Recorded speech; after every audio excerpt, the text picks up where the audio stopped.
हिंदू धर्म प्राचीन समय से ही चलता आ रहा है और लोग इसका पालन भी करते हैं। तो आखिर ऐसी क्या वजह रही जिसकी वजह से बौद्ध धर्म का जन्म हुआ? क्या खामियां रही?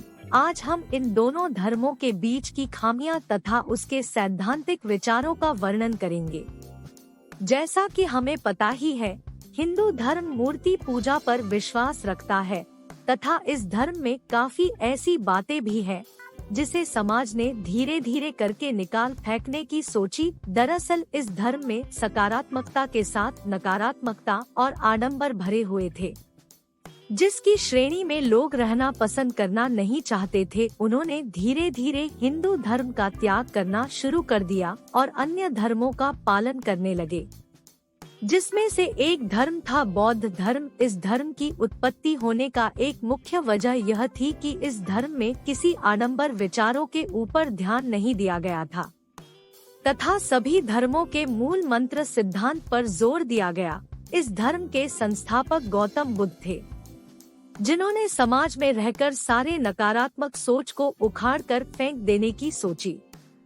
उनका कहना था कि हम मनुष्य एक ही हैं, फिर भी हमारे साथ इतना भेदभाव क्यों? वह कहते थे कि जो पंडित है उनके पास ज्ञान था या ना था, लेकिन उनके बच्चे पंडित कहलाते थे और उनके बच्चे के बच्चे पंडित कहलाते थे। और यही हाल उन दलित वर्गों का भी था जिनके अगली पीढ़ी कर्म के सिद्धांत पर नहीं बल्कि जातिगत सिद्धांत पर चलती थी। गौतम बुद्ध ने किसी भी मूर्ति पूजा पर विश्वास नहीं रखा तथा उन्होंने बताया कि मनुष्य दुखों का कारण है तथा हम ईश्वर की प्राप्ति अष्टमार्ग द्वारा कर सकते हैं। दोस्तों, यह अष्टमार्ग थे, यह जटिल धर्म पर आधारित नहीं थे बल्कि यह मूल नैतिक कर्मों पर आधारित थे। यह पूजा पाठ में विश्वास नहीं रखते थे, जबकि हिंदू धर्म में मूर्ति पूजा पर ही जोर दिया था।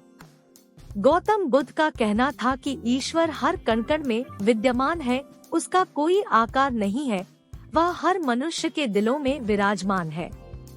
भगवान को प्रसन्न करने के लिए किसी प्रकार का बलिदान जरूरी नहीं है।